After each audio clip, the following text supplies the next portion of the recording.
So I'm out here with Flower. I'm training her to be my service dog along with Lulu. I need a little bit more help with kind of my balance and forward momentum, and Flower's a little bit on the smaller side, but I'm gonna see if I can get her trained in retrieval and a couple medical alerts and see if deep pressure therapy can help in exchange of needing that forward momentum. She's a little smaller than I'd like, but because of my weight and height, I would be okay as long as my vet cleared her for forward momentum on days where I need it for grounding. So that's one reason why I'm training two dogs, because if for some reason she doesn't work out in this area, then I can have her do other things. But I'm hoping Lulu, since she's a bigger dog, will have a bit more confidence in order to work in public. Right now, she's still gaining confidence, and she doesn't walk over here. Good girl. She doesn't walk the best next to me. She likes to stay a bit behind me. So, good girl. We're going in the woods. So I'm just gonna take, Flower out. I tried to work Scooby, and he needs a lot more work off leash. So I have to keep him on a leash or a long line, and he wasn't really having it. So he got put up. Now, typically I will work a dog through their fits or their stubbornness, but on days like today where I'm having, last night, I don't know why, but my anxiety was really, really bad. I don't have anything. I have family stuff going on and a few personal things, but nothing to the point where it would make me feel like that. So I'm kind of going through it today. So, good girl. But I just kind of wanted to talk about how I train my dogs to be off leash a little bit. I don't want to get too in depth, but as you can see, I have Flower. She's on a flat buckle collar and nothing else. She's gonna be 2 in April, so she's like 19 so months, a little over a year and a half. So we've spent, ever since she was a puppy, since she was born here, in these woods working on recall. And it wasn't up until this summer, I have the video somewhere, we were on our property in the backwoods and a deer came through. She ran after it, stopped when I called her, but then ended up looping around another part of the property that I couldn't see her, and she ran off and didn't come back until the deer chased her down the road. I've never seen anything like it. That deer turned around in the neighbor's field and started chasing her down the road, and thankfully we live on a country road, but still. So yeah, my husband and I, if we hadn't seen it with our own eyes, I would have not believed it. So after that moment, I worked with her. I utilized treats, long lines, and now we're back to being 100% off leash in just a few months.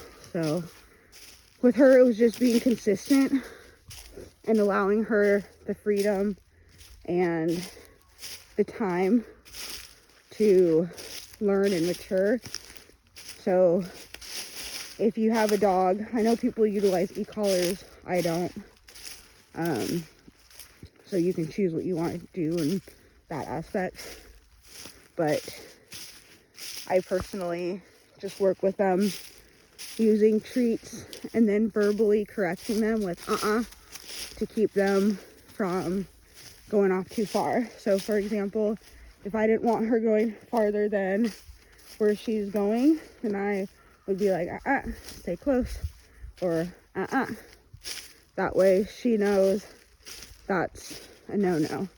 Now that we've worked more in a positive based manner to where I don't have to correct her very often, and she checks in really well, so I'm allowing her to kind of hunt, look around.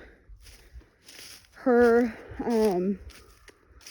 downfall is birds, so she's really good at home. Like if birds fly, she'll get excited, but when I took her to town last week, we ran into some pigeons, and yeah, she was all about those pigeons. Over here, good girl.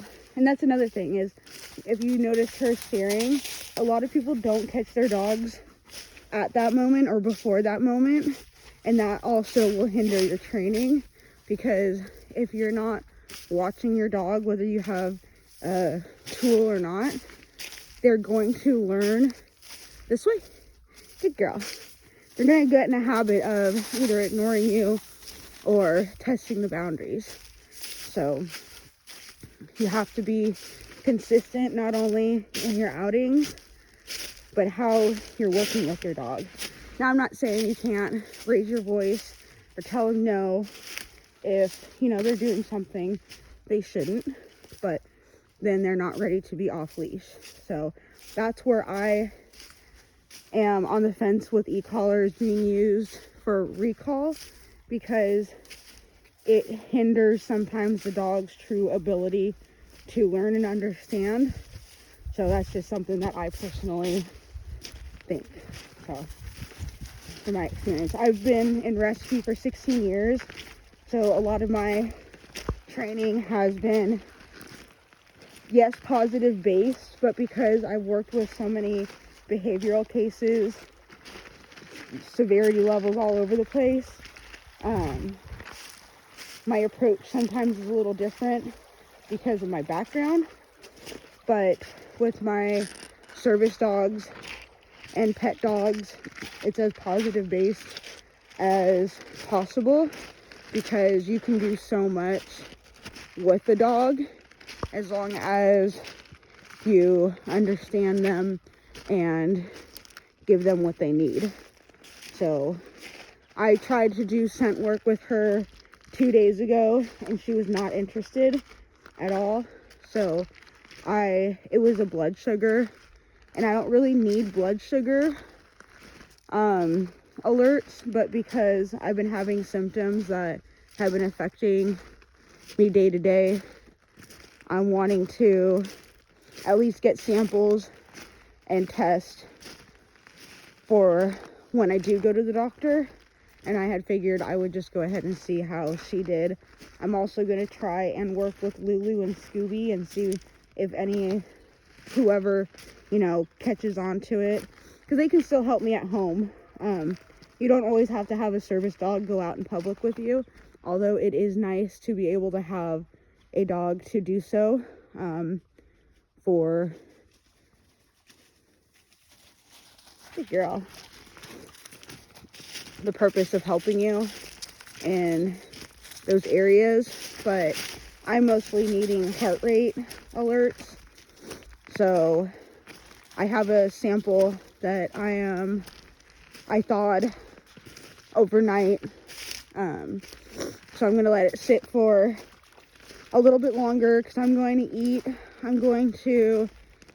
She's gonna need another bath since she got all wet and nasty, and if she's gonna start coming with us, then I need to get her bathed.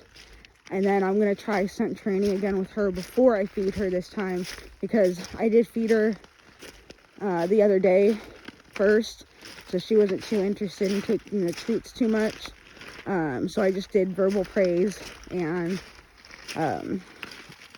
verbal physical praise, pets, good job, good girl, all that. So today I'm gonna try it this way, and I will see if I can record it. But I'm hoping we can get her scent trained in one area, and if I can get her retrieval trained, that would be a huge help, because that's part of my issues, bending up and down, picking up stuff sometimes. So that would be great for her to be able to help with that. So that's kind of where our month is gonna go. Come on. Oh, there you are. Good girl. Otherwise, I will try and have like a weekly post of kind of a weekly cap. Otherwise, it'll be little daily posts of training and little tips and tricks. So I hope you all have a great day, and for those that have had a hard year, I hope and pray that this year is better. God is always watching over us. He loves us, and things will get better.